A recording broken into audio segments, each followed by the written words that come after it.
Standard 9 science 1 धडा क्रमांक 3 चालू आहे आपला. Current, electricity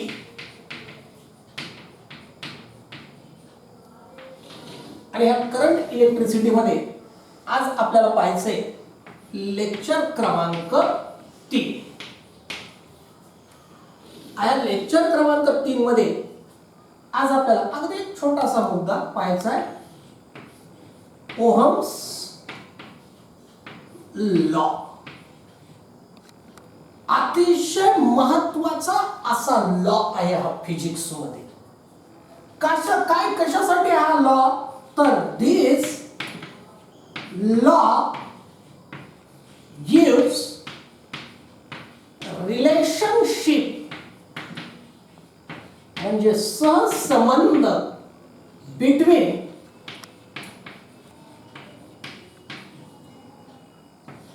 current, potential difference and resistance. Current I, potential difference V आणि रेझिस्टन्स कॅपिटल R ह्या तीन मधला सहसंबंध दर्शविणारा हा ओहम्स लॉ आहे. आणि खरंच मी तुम्हाला मागच्या लेक्चर मध्ये सांगितलं तिघांमध्ये फार असं आपण ज्याला म्हणतो की नॉन सेपरेटेबल रिलेशनशिप आहे की आपण त्याला सेपरेट करू शकत नाहीत. कारण जोपर्यंत पोटेन्शियल डिफरन्स अप्लाय होत नाही तोपर्यंत इलेक्ट्रॉन्स मोशन मध्ये येत नाहीत, करंट जनरेट होत नाही. आणि जर का इलेक्ट्रॉन्स मोशन मध्ये आले तर मॅक्झिमम म्हणजे ते त्यांच्या ट्रॅव्हलिंग मध्ये ते आढळणारच आणि रेझिस्टन्स तयार होणारच. म्हणजे ह्या तिन्ही ज्या प्रक्रिया आहेत ही एक सुरू झाली तर दुसऱ्या दोन आपोआपच सुरू होतात. पोटेन्शियल डिफरन्स तुम्ही अप्लाय केलं की जसा करंट जनरेट होतो तसा रेझिस्टन्स सुद्धा जनरेट होणार. म्हणजे आपण या तीन प्रोसेस वेगवेगळ्या आहेत पण कसं आहे त्यांच्यामध्ये एक रिलेशनशिप आहे. खूप सायंटिस्टच्या लक्षात आलं होतं पण त्यांना ते योग्य शब्दात मांडता आलं नाही. ते ओहमच्या लक्षात आलं आणि त्यांनी काय केला एक लॉ फॉर्म्युलेट केला जो प्रसिद्ध असा लॉ आहे ओहम्स लॉ. आता या ओहम्स लॉ काय सांगतो तर in physical state of conductor remains constant. पहिल्यांदा मी काय लिहितो त्याचं स्टेटमेंट लिहितो बरं का. काय सांगितलं ओहमनं? स्टेटमेंट काय सांगितलं त्याने? If physical state of conductor remains constant. If physical state of conductor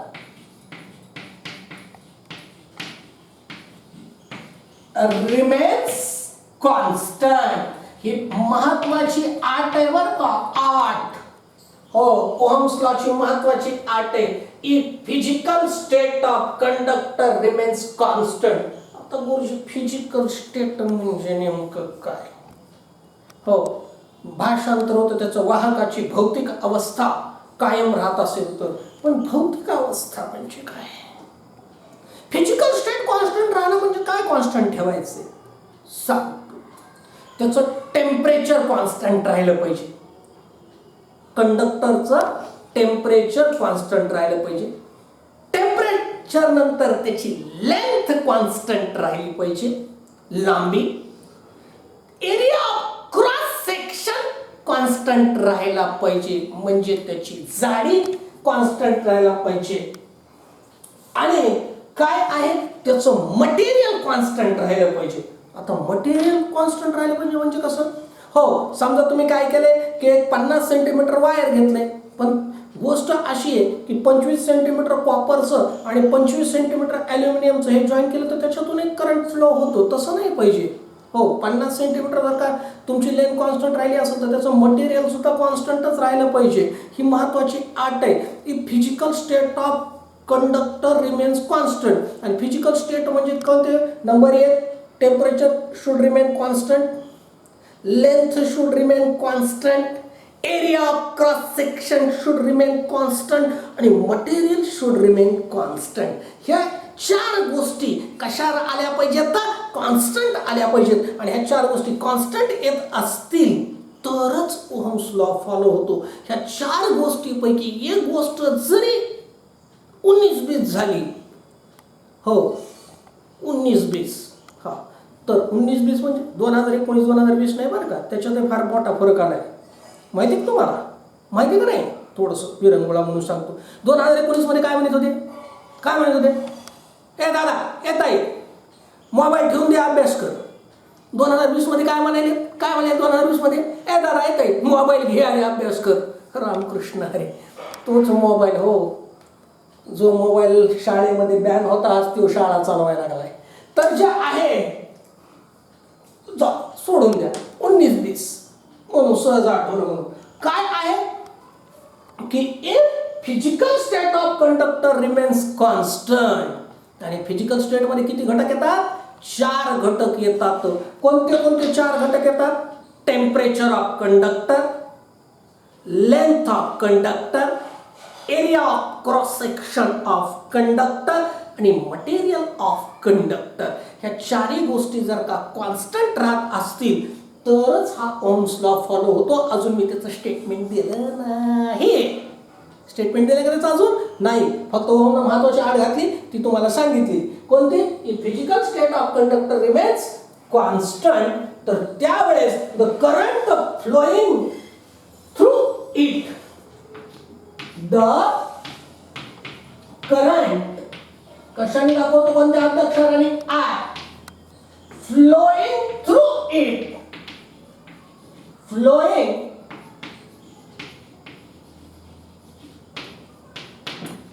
through it, flowing through it is directly proportional to, if directly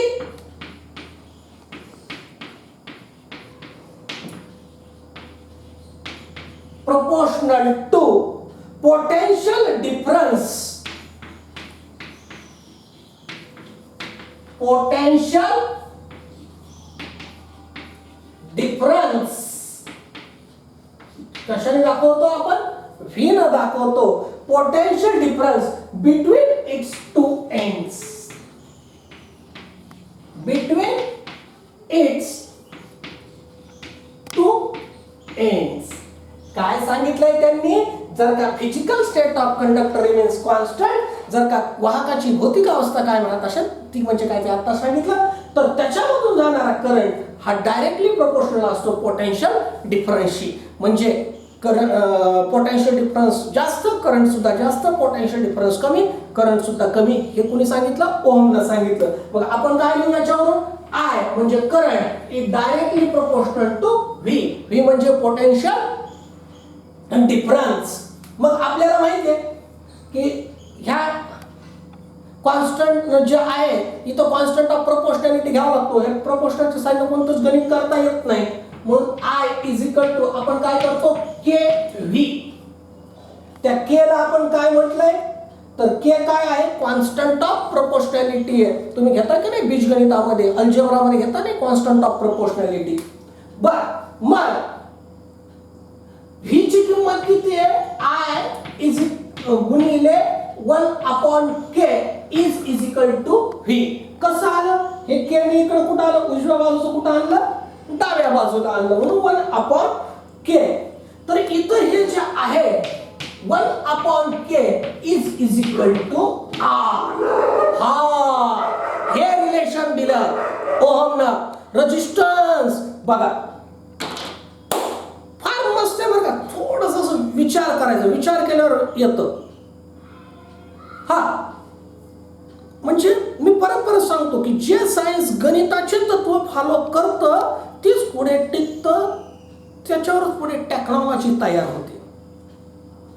हो, की काय आहे बाबा? पोटेन्शियल डिफरन्स अप्लाय केला की इलेक्ट्रॉन निगेटिव्ह टर्मिनल कडून पॉझिटिव्ह टर्मिनल कडे पळतात, त्यांचा फ्लो तयार होतो, त्याला करंट म्हणायचं. रस्त्याने जाताना ते ॲटमला धडकतेत, आयन्सला धडकतेत, दुसऱ्या इलेक्ट्रॉन्सला धडकतेत, त्याला रेजिस्टन्स म्हणायचं, त्याला रेजिस्टन्स म्हणायचं, त्याला रेजिस्टन्स म्हणायचं.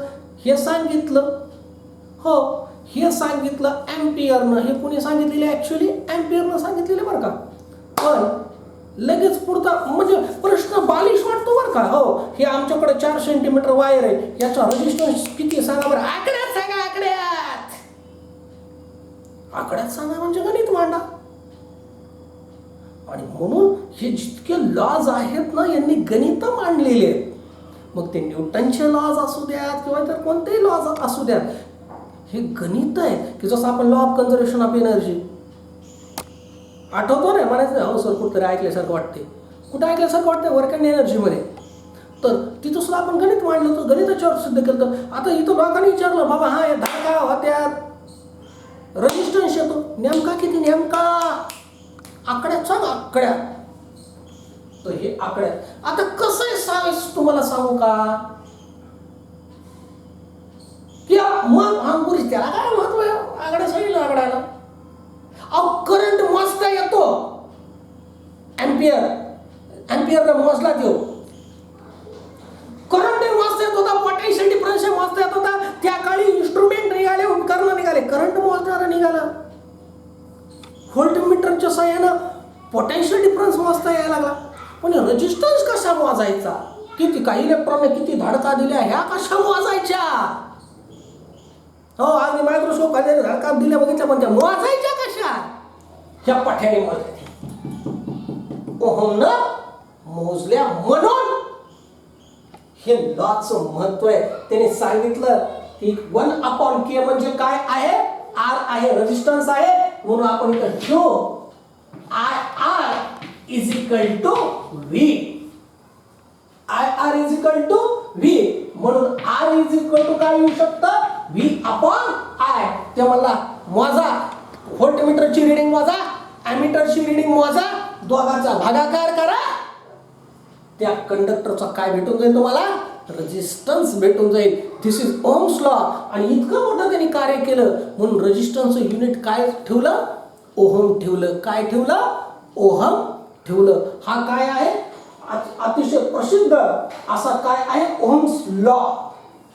आणि त्याचा सिम्बॉल पालखीचा आपण तुम्हाला सांगितलं, पालखीसारखं काढायचं किंवा OHM लिहा, काही हरकत नाही. आणि मग याच्यावर मला एक कळतं काय? समजा लक्षात घ्या, मी 1 व्होल्ट इतकं पोटेन्शियल डिफरन्स अप्लाय केलं वायरला, तेव्हा 1 अँपियर इतका करंट त्याच्यातून गेला. मी एखाद्या वायरला 1 व्होल्ट इतकं पोटेन्शियल डिफरन्स अप्लाय केलं, तेव्हा त्याच्यातून 1 अँपियर एवढा करंट गेला. म्हणजे रेजिस्टन्स किती असतो? 1 ओहम. कारण 1/1 म्हणजे किती आहे? 1 आहे. समजा मला विचारलं what is mean by 1 ohm resistance? हो, हे बाई इथं पुस्तकात प्रमाणे नाही, आपण सुद्धा आपल्या शब्दात व्याख्या करू शकतो. कशी? A resistance is said to be 1 ohm. A resistance is said to be 1 ohm when 1 volt potential difference is applied and 1 ampere current flows through the conductor. किंवा जेव्हा 1 व्होल्ट एवढा पोटेन्शियल डिफरन्स आपण अप्लाय केलं आणि 1 ampere एवढा current ते कंडक्टरमधून गेला, तर त्याचा रेजिस्टन्स किती असतो? 1 ओहम असतो. कारण 1/1 म्हणजे किती असतं? 1 असतं. काय हरकत नाही. मुद्दाम छोटं लेक्चर घेतलेलं आहे स्पेशल लॉसाठी. किंवा ओम्स लॉ काय आहे, कशाचं रिलेशन देतो, फिजिकल कंडिशन्स म्हणजे काय, आणि त्याचं एक याला काय म्हणायचं? मॅथमॅटिकल डेरिव्हेशन म्हणायचं. याला काय म्हणायचं? त्याचं एक छोटंसं मॅथमॅटिकल डेरिव्हेशन. थँक्यू.